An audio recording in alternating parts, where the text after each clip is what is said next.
the typical ones. So it's all started with the typical ones, which are the 3 hertz spike and wave discharges, which are seen in absence seizures, the typical ones. The atypical ones are the other ones. If it is not 3 hertz, we call it atypical. So the atypical ones can be fast or atypical ones can be slow. So the atypical fast ones, it will be obviously more than 3 hertz. So it is usually in the 3.5 to 4.5 or even up to 5 hertz range will be the fast, atypical fast. So typical means in generalized discharge is 3 hertz. More than 3, less than 3 becomes atypical. So atypical fast will be more than 3.5, even up to 5 or 6.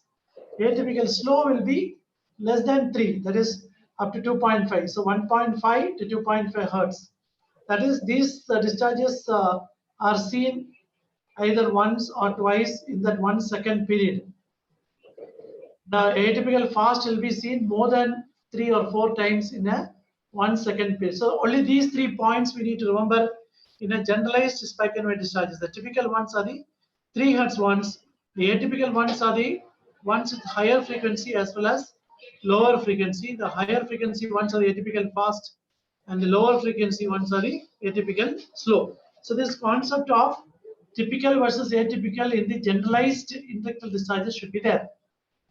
So this is the boy who had an absence epilepsy. As you can see, this is an EEG which is happening at HV of around 50 seconds after HV. And the patient had a clinical absence as noted by a seizure there. Patient was tapping before the event, and when this EEG changes happened, he stopped tapping. So as you can see in this particular, this is the 1 second period. It is divided into 5 divisions, so 200 milliseconds. So this will be the 1 second. So in the 1 second period, you can see 3 spike and wave discharges. So this is the classical 3 hertz spike and wave discharges. So this will be of abrupt onset and abrupt ending. It ends here abruptly. Here you can see the classical 3 hertz discharges of a different morphology, and it's ending here. This is the classical, typical, generalized discharges that of absence. This is another example of a typical generalized discharges. See what is happening. At the beginning, you can see there is atypical fast. Again, these are the atypical fast spike and wave discharges, something like 1, 2, 3, 4 or 4.5, which settles into the 3 hertz spike and wave discharges. So to begin with, the 3 hertz classical typical discharges could be having an atypical component to begin with, which can be fast, and it can also slaper off slowly, as you can see here. So coming to the atypical ones, atypical fast are more than 3 hertz, generally up to 5, 4 or 6 hertz for poly spike and wave discharges. So they can be either spike, they can be poly spike and wave discharges. And they are generally frontally dominant. Though we say it is generalized, the maximum amplitude could be seen very well in the frontal region. So when you say generalized, it does not necessarily mean that all the leads should show the discharges of similar amplitude. If the amplitude can be more in the frontal lead, so it becomes a frontally dominant, atypical, fast, generalized epileptiform discharges. And the morphology has a classical polyspike. Polyspike is as one spike comes down before it touches the baseline, the other spike will fall on the descending limb of the initial spike. So it can also fall on the ascending limb when we call it as a climbing spikes. So these are all polyspikes, that is in the ascending limb or in the descending limb will be seen a superadded spike. So when that morphology is there, which is highly typical of juvenile myoclonic epilepsy. And these atypical fast ones are generally activated by HV or photic stimulation.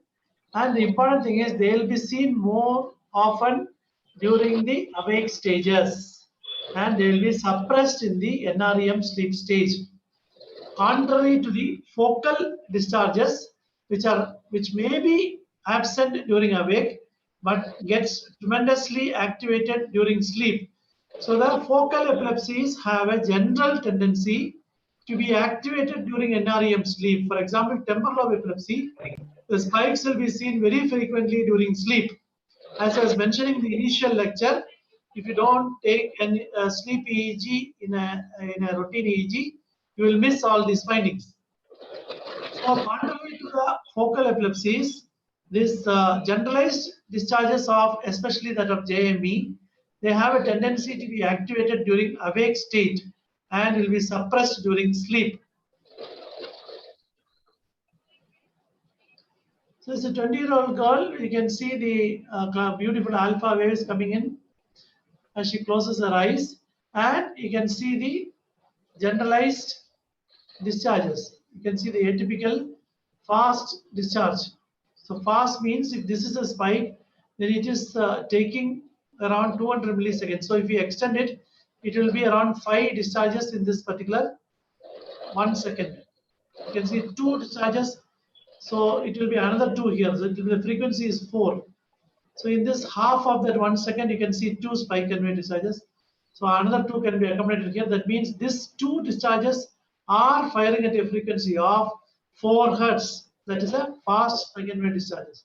As you can see here, the frontal lead is showing the maximum amplitude. So to comment on the amplitude, obviously you need to have an average, and without an average, you should not comment on the amplitude. Anyway, this is the frontally dominant fast atypical spike and wave discharges. So this is another example of a frontally dominant. You can see some kind of a rhythmic spikes here. Okay, so this is another the demonstration of a fast spike and wave discharges, which is frontally dominant. 15-year-old girl with JME. Again, you can see this background showing good activity, and then eyes closed, and there is a photic stimulation. You can see this beautiful. You can see this the poly spikes. The climbing spike here on top of that there is a poly spike. So here there is a ascending limb, and on the descending limb there is another spike. Here in the ascending limb itself there is a climbing spike, and this is a poly spike. So this morphology present is generally a sine qua non of juvenile myoclonic epilepsy or a primary generalized epilepsy syndrome. This morphology of a climbing spike or a poly spike, which you can see here, is indicative of an underlying disease called juvenile myoclonic epilepsy. And again, this is another example of these poly spikes, which you can see here happening during photic stimulation. So many of these patients with the JME are photosensitive. So photic stimulation is producing this. This is the classical example of this polyspike discharge. You can see beautifully when the descending limb is there, on top of it one more spike falls. This is the small spike and wave. You can see this spike followed by a large slow wave. So this is a spike and wave morphology.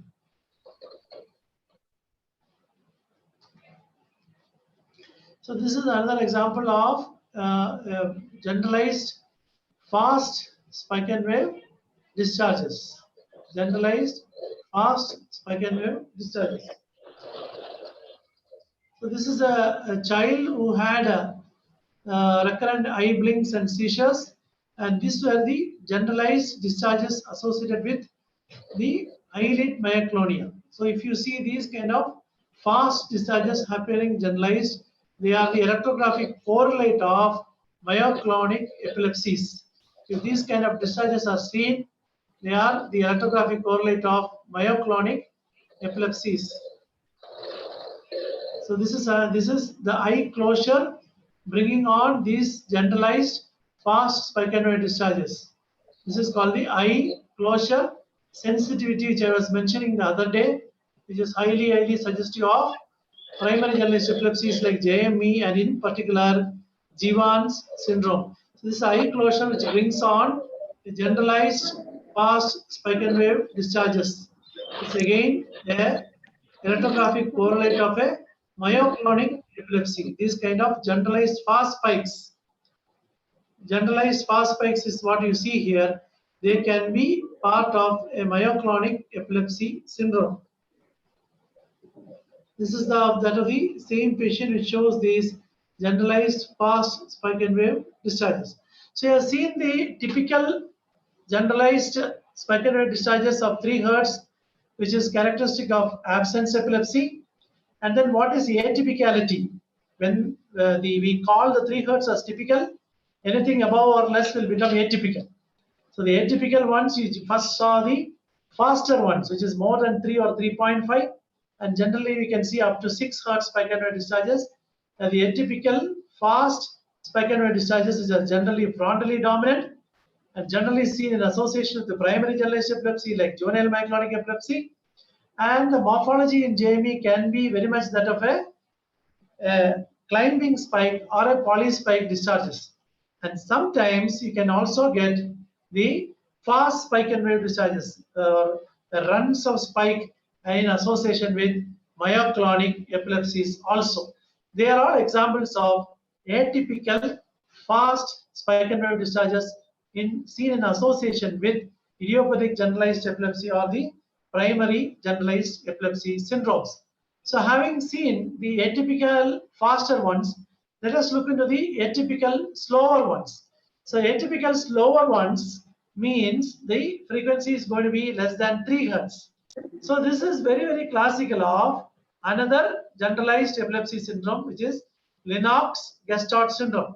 So what we see as a faster spike and wave discharges is part of the primary generalized epilepsy syndrome, and what we see as part of the slow spike and wave, generalized spike and wave discharge is part of the symptomatic generalized epilepsy syndromes like Lennox-Gastaut syndrome.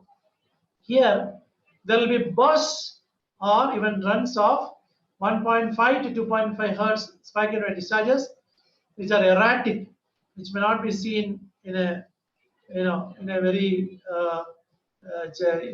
in a fashion which is rhythmic. It will be seen erratic, seen in some pages, may not be seen in others. Maximum, of course, is again seen in the frontocentral regions. These epilepsies have an associated slowing of the background activity, whereas in the primary generalized epilepsies, as I mentioned before, the background will be absolutely normal and of the alpha range.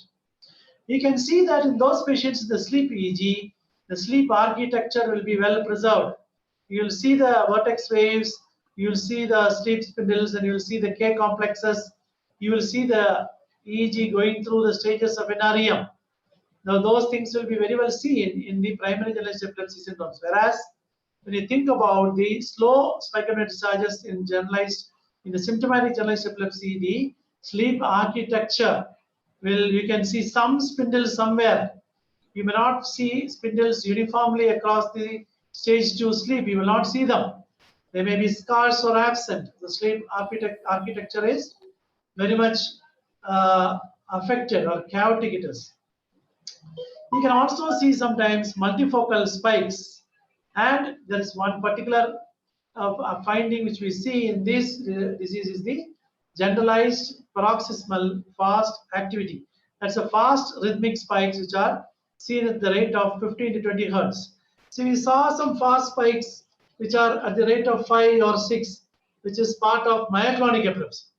The same paroxysmal fast activity which is happening at much more faster rate of 15 to 20 Hertz become part of a symptomatic generalized epilepsy syndrome like Lennox-Gastaut syndrome. So part of this slow generalized discharge is the GPFA or the generalized paroxysmal fast activity. So when you look into the sleep EEG of these children with symptomatic generalized epilepsy, in addition to this slow generalized atypical discharges, you will also see some slowing of the background activity.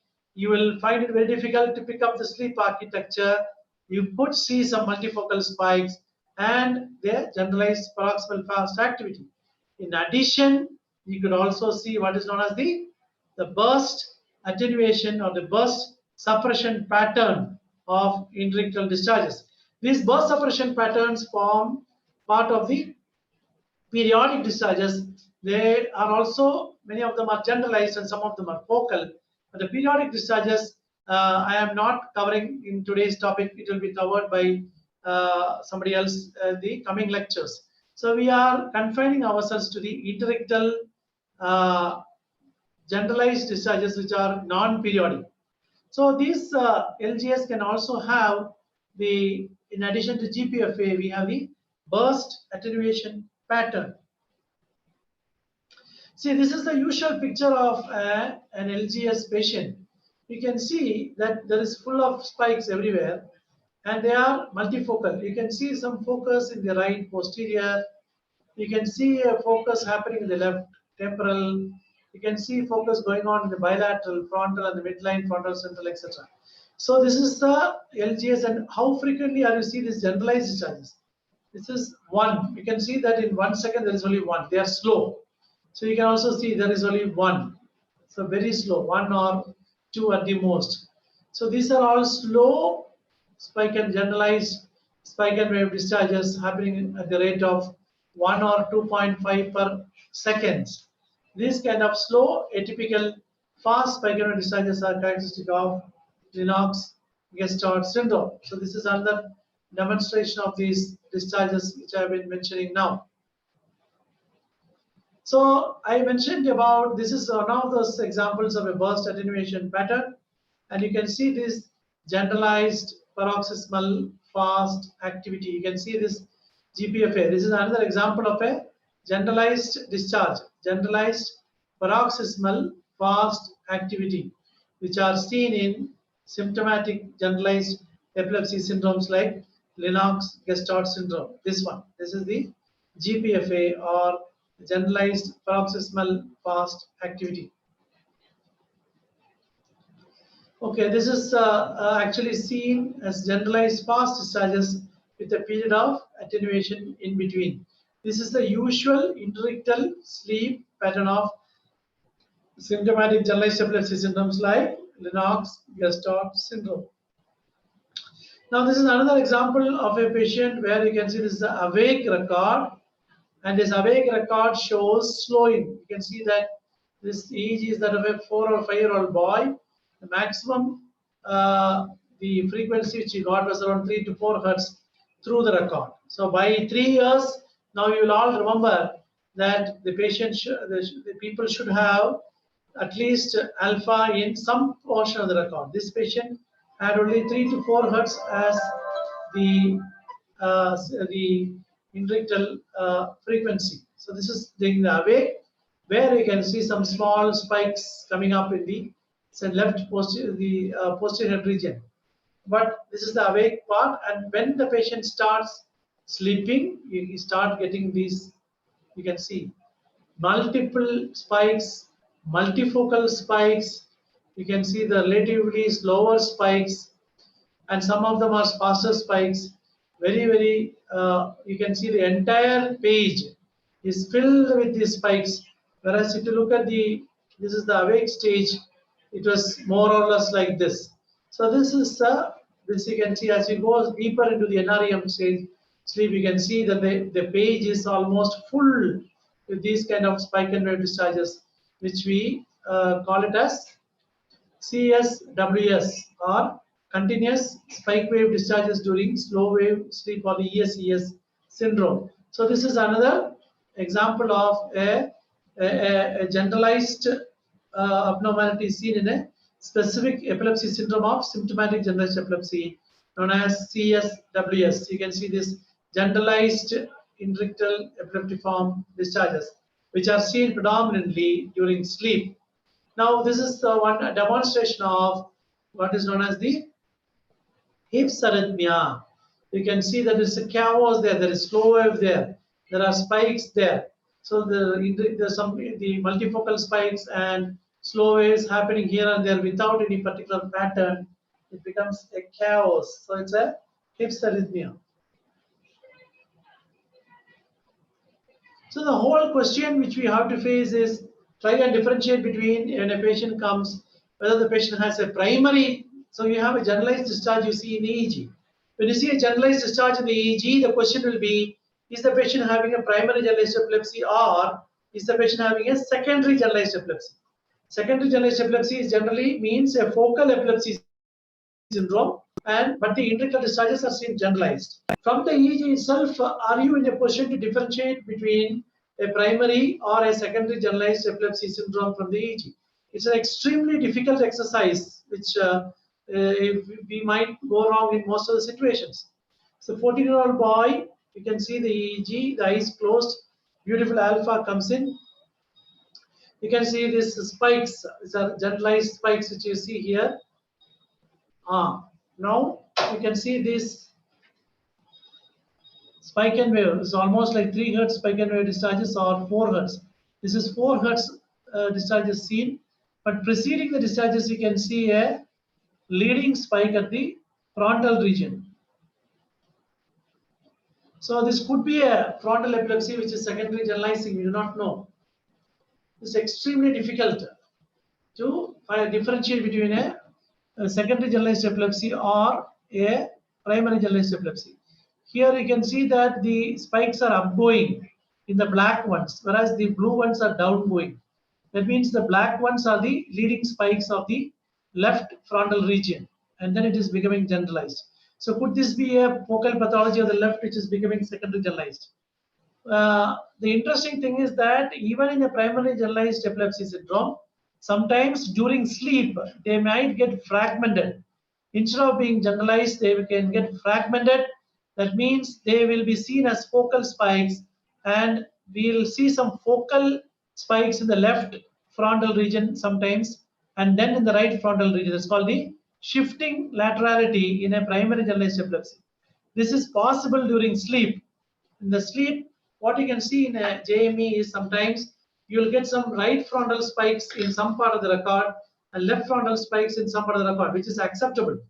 But in the awake stage, if it is seen, one need to consider a focal epilepsy. You also know that in sometimes in juvenile myoclonic epilepsy, there can be a coexistence of the focal epilepsy syndrome also. So this is one such example where you can see that, as I mentioned earlier, the black ones are upgoing and the blue is down. That means this is actually a F3C3 upgoing one. This is a left frontal spike, which is then becoming generalized. So this is a leading spike which is seen here and here. So this at one look it might look a generalized spike, but actually it's a left frontotemporal spike which is becoming generalized. So this could be a secondary generalized epilepsy possible. So in the whole exercise of trying to differentiate between primary versus secondary, it's a big difficulty is there. If you see focal slowing, then it's more supportive of secondary epilepsy. A frontal dominance is more with primary, and the morphology, as I mentioned, that of a climbing spike or a poly spike is more with primary, whereas focal spike seen in only one region is more with secondary. As I mentioned, the shifting asymmetry, right, left shifting happens with the primary, whereas in secondary it will be seen in one region only. There is no reason why it should shift from one region to the other. The background activity will be normal in the primary. Then the background can be variable in the secondary. Then this PPR, the photoparoxysmal response, being positive, it suggests a primary generalized epilepsy. That's how it is. So even in primary, sometimes you get a rarely focal spike. So the whole exercise is extremely difficult. One need to look into the clinical history. One need to look into the MRI and then look into the seizure semiology, seizure frequency, and then look into the EEG. And then only we will be able to conclude the possible whether it is a primary generalized epilepsy syndrome, or is it a secondary generalized epilepsy syndrome, or is it a combination of primary and secondary, or is it something we are still not able to decide.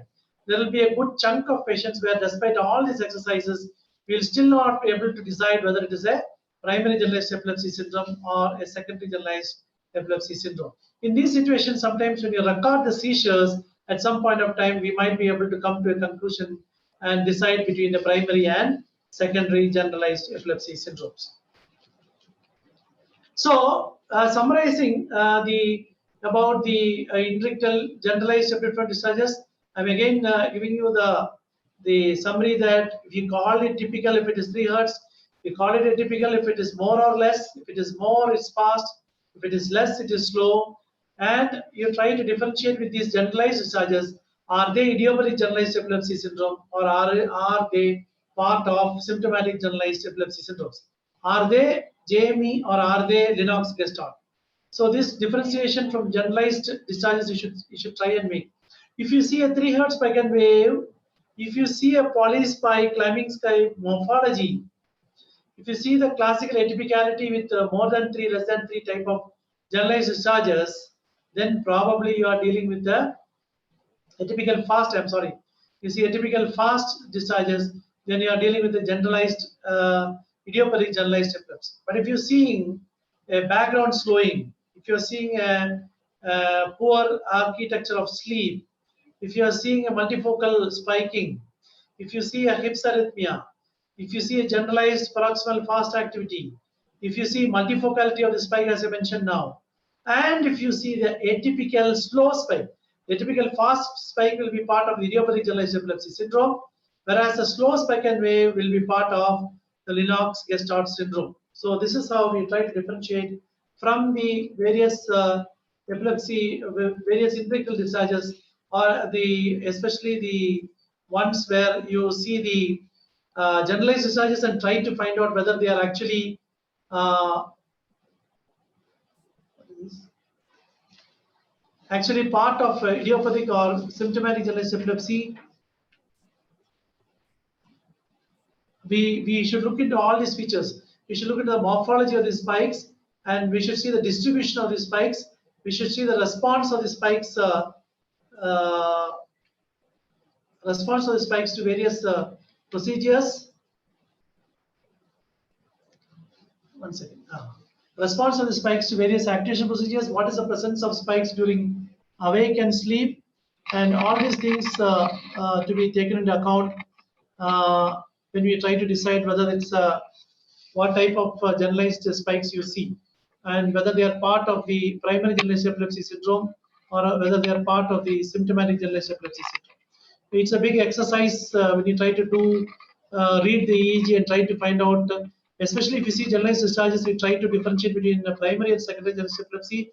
It's not so easy in many patients. I hope I have covered the most important aspects of the interictal generalized discharges. Back to Arvind sir. Thank you, sir. Thank you, sir. Thank you very much. Sir, we expect questions from our students, more of PGs. Any questions? Sir has been very clear and very easy to understand. I hope all followed well.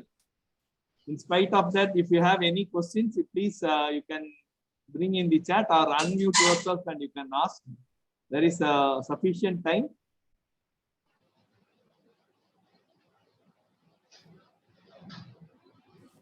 You can type in the chat box, I can read for you, or you can unmute yourself and ask.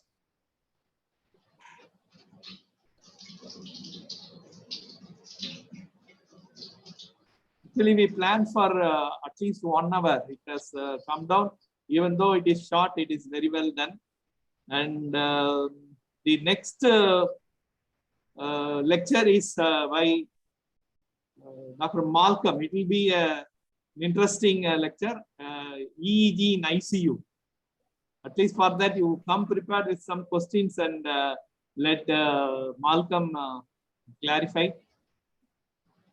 And I thank Dr. Rajesh for giving a very beautiful lecture. It is very understandable, sir. I think all have understood well.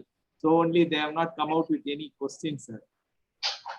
And, thank you, sir. Thank you so much. Thank you very much, sir. You please continue. There are 3 more lectures are there. All the 3 are equally interesting. ICU EEG 1, periodic complexes 1, and video EEG. I think video EEG can have for more time, I think. We will meet in the subsequent sessions. Thank you. Thank you very much. Thank you all. Thank you, sir. Thank you. Thank you, sir.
filtering down the row.